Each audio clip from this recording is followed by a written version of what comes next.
Sanu,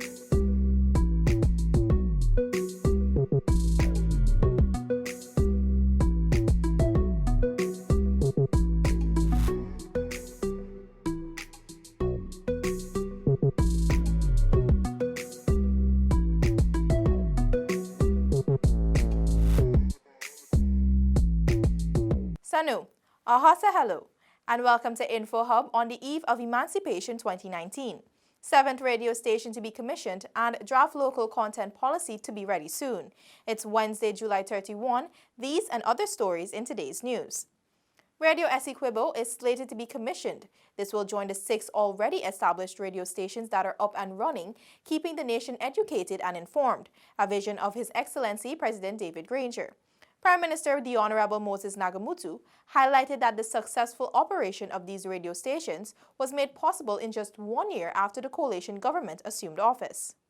Prime Minister Nagamutu, during an interview with Andrea Joseph on VOG's radio program Insight, alluded to the fact that under the present administration, he was given full support in his quest to provide radios for the hinterland locations. Radio is important in the lives of our people, and I'm so proud to be identified with President David Granger in this process, to be identified with the APNU-AFC coalition that has seen the necessity to cooperate with the Prime Minister to have these radio stations set up. As soon as this government took over, we have started the creation of regional radio. VOG, for example, is a mothership right now, from which we could broadcast into the interior things that are happening in our national life, proceedings in the National Assembly, addressed to the nation by the President, major statement by ministers and public officials, information as regards floods, information as regards weather generally, information as regards anything that might affect the community. In keeping with the government's mandate of connecting communities across Guyana so as to improve lives and create more opportunities for them, the Guyana National Broadcasting Authority, GNBA, embarked upon the issuance of radio license to many other persons. I found complete accord with the idea that we should have communication on a structured basis with the hinterland communities. And he was the one, President David Granger was the one who said he wants to see a radio station in every tongue, in every regional tongue. We have opened up the country. We have freed up Guyana using the media. And the media is not for propaganda. It is for entertainment. It is sports. It's for music. It is for information and education. For InfoHub, Rebecca Ganesh. In news from the energy sector, as first oil draws near, a draft local content policy is expected within weeks. Head of the Department of Energy, Dr. Mark Bino, says Guyana's local content policies draft will be ready in around 2 weeks, at which point it will be presented to the private sector and all the relevant stakeholders. This, as well as other legislative adjustments, are at the forefront of the work being done by this department. The expectation is that all necessary frameworks will be put in place before first oil, Dr. Bino stressed. The draft will better define what defines local content and how this is measured. Because thus far we've been speaking about Exxon, but what about Tullow if they are to be successful? What about Repsol? So we want a standardized format, which should not be coming from the operators, but should be coming from us to say this is how we wish the data to be reflected. For its part, ExxonMobil has been spending heavily on local businesses, according to Senior Director of Public and Government Affairs, Deidre Moe. So far, first quarter of this year, it was about 24 million, so almost half actually. So we're already, not even, it was like just that fourth of the way through the year. So actually our spend from 2015 to 2019 is kind of doubled almost every year, and we're really probably on track to do about the same. Moe opined that her company's spending will continue to increase exponentially as the sector continues to expand. That will increase over time as well. We're really in the early stages of kind of moving forward as an industry, right? That's one project, right, and it's one company. But as the industry continues to grow, that we expect that spend to continue to increase and revenues start to come in, and over time it will grow. Paul McCallum for InfoHub. After 70 years of waiting, the residents of Plantation Mount Sinai, Angois Avenue, today became legal owners of their house lots. Scores of residents made their way to the Berbice Educational Institute as they patiently awaited the delivery of their land titles. After decades of living in the once squatting community, residents are now on the road to development. The more than 200 titles were handed out by Director General of the Ministry of the Presidency, Joseph Harmon, and Minister of Communities with responsibility for housing, Annette Ferguson, who residents said are the reason their prayers have been answered. Today I am very happy that after almost 6 years of, or 7 years of hard work, that we have come to this point where 209 persons will receive their certificates of title. Today's event is in keeping with the government's vision of ensuring adequate and affordable housing for all Guyanese. Minister Ferguson said the administration will continue on this path until its housing objectives are realized. The President has posited that his vision for housing will see a Guyana, and I want you to listen to me carefully, where every citizen enjoys the right to housing. And His Excellency is merely enforcing what our Constitution, Article 26 of our Constitution, speaks to the issue of adequate housing. Our people must be afforded with adequate housing accommodation. And I'm so happy today to hold this document in my hand. I was waiting for it a very long time. I nearly get a half of a foot because of this land. And today I am proud, I am happy, and I'm thankful. We want to say thanks to our government and our ministers, our hard-working ministers of Angois Avenue. We want to say thanks for getting, let us get in our title. Thanks to our president and the hard workers behind this. Thank you, thank you, thank you. The Angois Avenue community has a population of some 7,000 persons, with some 1,000 house lots. The land title distribution today was just the beginning of greater things to come. Other families are expected to be granted their land titles in the near future. Reporting for InfoHub, Alexis Rodney. Residents of the Albois Town and surrounding communities are benefiting from the installation of a drainage pump. This was highlighted during a tour of the area by the Mayor of Georgetown, Pandit Ubraj Narain, and a team this afternoon. Collaborating with the NDIA and the Mayor City Council to get the drainage system in the city in order, which in the then government or the past government, it had been a chaos to get these things in order. If you can witness now, we have asked to lift the slabs to clean this main canal so that we can able to continue our work in the city.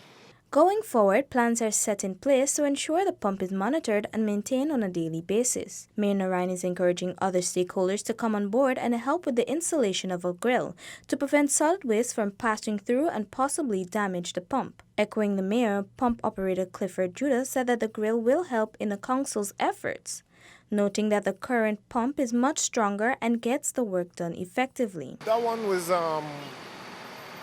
sucking up almost every debris that passed. Everything that passed, the impellers at the bottom. So as it sucked everything that passed from the bottom. So that created a blockage and it couldn't pump. Right. For the first time since this pump is here, we're getting a good work of it. And thanks to the new mayor, I must say, first thing. It was also highlighted by Mayor Narain a much larger pump has also been installed at Munishwar Wharf. Neola Damon, InfoHub. Still to come, vendors in Border and Stabroek happy with their new surroundings, and Bartica Township is transforming. Details of these after the break. Are you ready to embark on a truly epic adventure to an undiscovered corner of South America, where some of the most spectacular natural attractions are unveiled within a beautifully diverse landscape? From the wetlands and savannas to the ancient mountains, magnificent waterways and lush enriching rainforest would provide a vast playground for some of the most exotic and breathtaking creatures on the planet, including many of the world's giant species. This untouched land of mystery and wonder serves up an exclusive experience for travelers. So are you ready for a new, awe-inspiring adventure? Welcome back to nature. Welcome to Guyana.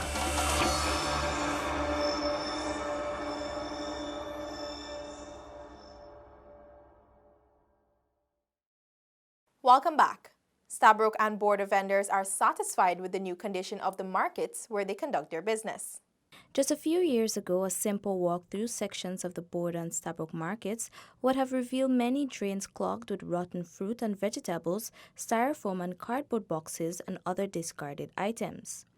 Vendors of both markets had regularly voiced their concerns about the poor conditions. At Border, they are singing a different tune.